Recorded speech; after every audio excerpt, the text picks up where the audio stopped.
Breaking news में आपको बता रहा हूं कि यमन पर बड़े हमले की तैयारी हो रही है। ब्रेकिंग न्यूज में ही आपको यह बताना चाहूंगा कि यह बात इसलिए बता रहा हूं कि बर्तानिया के प्रधानमंत्री ने इमरजेंसी फुल कैबिनेट की मीटिंग बुलाई है। फुल कैबिनेट की मीटिंग, सबका आना जरूरी है और इस मीटिंग में यमन के खिलाफ बड़े एक्शन का ऐलान हो सकता है, प्लानिंग हो सकती है। हालांकि अमेरिका और बर्तानिया पहले ही प्लान कर चुके हैं, बस अब ये समझ लिए कि कभी भी हो सकता है। जब तक ये आप रिपोर्ट देख रहे हो तब तक हमला हो चुका हो, और अगर अभी तक हमला नहीं हुआ है तो आप समझ सकते हैं कि हमला हो सकता है। मेरे दोस्तों, आपको बता दूं कि दूसरी तरफ ये देखिए, अमेरिका ने एक बार फिर से क्लियर कट हिंट दिया है कि आने वाले कुछ ही समय में यमन के हौथीज के खिलाफ बड़ा एक्शन लिया जा सकता है। फिलहाल यमन जो है इस वक्त सबसे बड़े खतरे में है। ये बात इसलिए बोल रहा हूं कि अगली खबर इससे कनेक्ट है। अमेरिका ने एंटी शिप मिसाइलें जो हौथीज ने लॉन्च करी थी, दर्जनों एक बार फिर से रोकी हैं, जिससे साफ लग रहा है कि हौथीज हमले नहीं रोक रहा है और मजबूरन अब अमेरिका और बर्तानिया को लेबनान पर हमला करना पड़ेगा। लेकिन मेरे दोस्तों, यमन के हौथीज पूरे जोश के साथ भरे हुए हैं।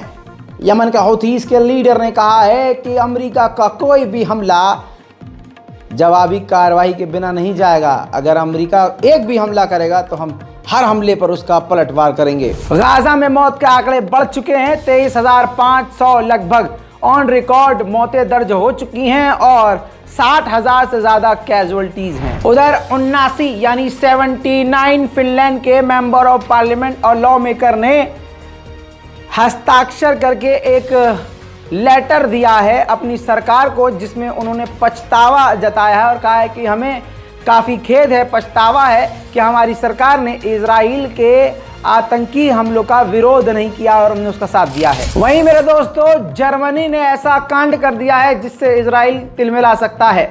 ये जर्मनी का सबसे बड़ा कदम है जिससे इजराइल चिढ़ेगा ही चिढ़ेगा। जर्मनी की विदेश मंत्री ने ऐलान किया है कि वो लेबनान की सेना को $16 मिलियन पैसा देंगे ताकि वो अपनी सेना को मजबूत कर सकें। नेतन्याहू भले ही कुछ भी बोलता रहे, लेकिन उसके खिलाफ खतरनाक माहौल बन चुका है। जो इजराइल के यहूदी कैदी इस वक्त कैद में हैं, हमास की उनके परिवार वाले रिहाई की, अपनों की रिहाई की मांग कर रहे हैं और नेतन्याहू का विरोध। אלעד קציר!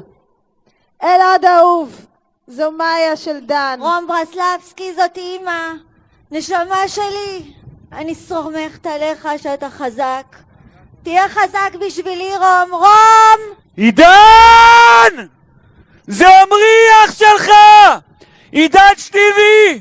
אנחנו לא נוותר ונבוא להציל אותך! עומר נאוטרה, עומר שלי, עומר, can you hear us? It's Ima and Abba! We're here! עומר שלנו! אנחנו מתגעגעים אליך, אנחנו חושבים עליך כל הזמן, אנחנו נוסעים בכל העולם בשבילך. לקטר נסעתי בשבילך, לוושינגטון. Israel के खिलाफ दुनिया जाग चुकी है मेरे दोस्तों। ऑस्ट्रेलिया में एक कार्गो शिप, अब उसके अंदर हथियार था या क्या ये नहीं पता, लेकिन ऑस्ट्रेलिया की एक कार्गो शिप समुद्री रास्ते से होते हुए रवाना होने वाली थी इजराइल के लिए। लेकिन ऑस्ट्रेलिया में ही मौजूद ह्यूमन राइट एक्टिविस्ट ने और दूसरी संस्थाओं के लोगों ने, फिलिस्तीन के समर्थकों ने उस शिपमेंट को रोक दिया और उस जहाज के रास्ते को ब्लॉक कर दिया।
उधर हमास ने डिनाई कर दिया है कतर के प्रपोजल को, कहा कि ऐसा कोई प्रपोजल नहीं है जिसमें यह कहा गया है कि हमारे लोगों को जाने दिया जाएगा और इजराइल की सेना पीछे हट जाएगी और ये जंग खत्म हो जाएगी।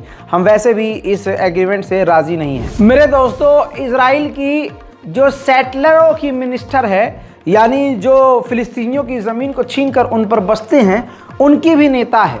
उसने on channel on air live show में कहा कि 1000 यहूदी हमारे तैयार हैं जो गाज़ा में घुसकर टेंट में भी रहने को तैयार हैं और वहाँ की ज़मीन पर अपने आप को और अपने भविष्य को बसाने के लिए तैयार हैं और हम पूरी तरह से तैयार हैं और हमारा प्लान तैयार हो चुका है कि हम गाज़ा की सरजमीन पर कब्जा करें। सुनिए। איפה תגורו בעזה?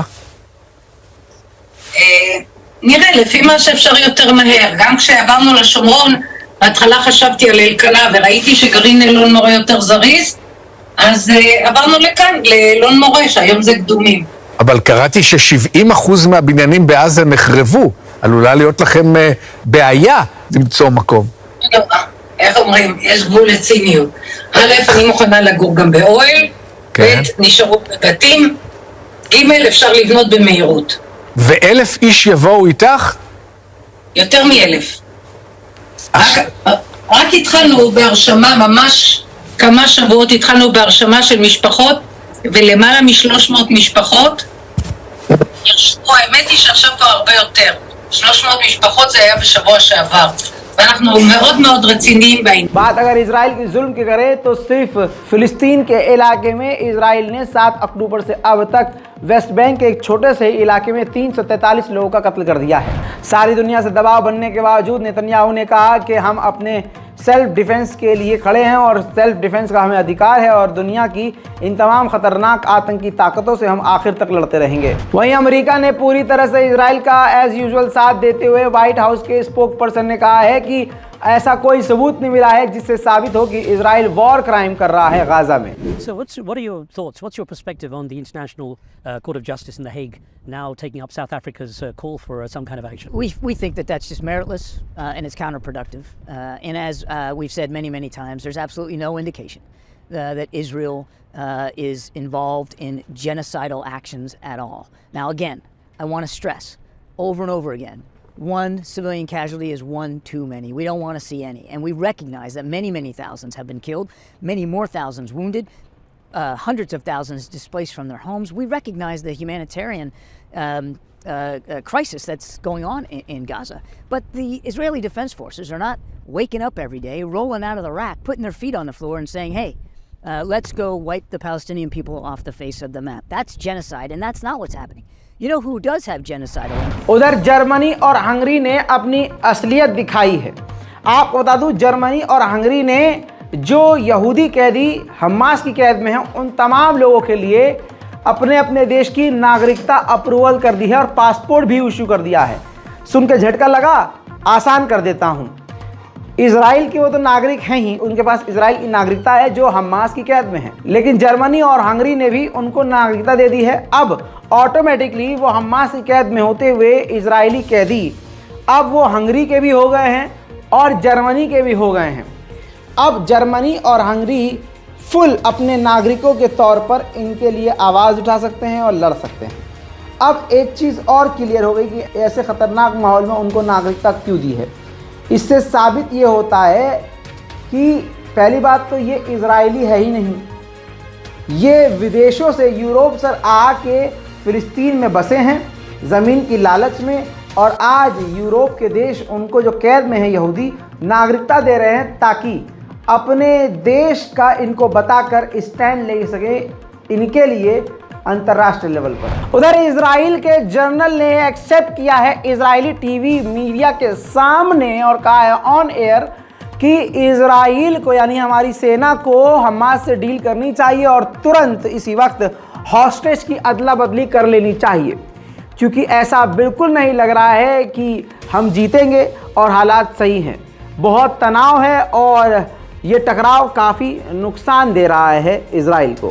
सुनिए שהם עושים עכשיו. אלוף במילואים נועם טיבון, תראה, הפעולה הזאת, שלב ב', שלב ג', היא נועדה להפעיל לחץ על חמאס כדי להביא את החטופים. והדבר הזה לא הצלחנו בינתיים. נכון מאוד, ולכן שעכשיו זה הזמן ללכת לעסקת חטופים. אנחנו מבינים שהם לא ישרדו עוד הרבה זמן. אנחנו מבינים שהלחץ הזה הוא לא בהכרח הביא חטופים. אנחנו מבינים שהפעולות הצבאיות לא הביאו חטופים בחיים למעט אורי. ולכן עכשיו צריך ללכת לעסקה, כי אחרת הם כולם ימותו. मेरे दोस्तों, इजराइल ने गाजा के अंदर एक एम्बुलेंस पर हमला करके 4 मेडिकल स्टाफ और 2 अन्य लोगों को कत्ल कर दिया, यानी 6 लोगों को। और ये साबित है, अंतर्राष्ट्रीय संगठन जो गाजा में है इस बात को कह रही हैं, लेकिन एज यूजुअल इजराइल ने इनकार कर दिया है, डिनाई कर दिया है। फिलहाल की इस रिपोर्ट में इतना ही। आ रहा हूं थोड़ी ही देर में बड़ी जानकारी के साथ। इस रिपोर्ट को तब तक शेयर कीजिए और चैनल को सब्सक्राइब कीजिए। चैनल को अगर सब्सक्राइब नहीं किया है तो नुकसान आपका है। हम रिपोर्ट डालेंगे आज और नोटिफिकेशन मिलेगी आपको कल, या मिलेगी ही नहीं। तो इसलिए आप पहले चैनल को सब्सक्राइब कीजिए, फिर उसके बाद बेल आइकन पर क्लिक ज़रूर कीजिए। जय हिंद।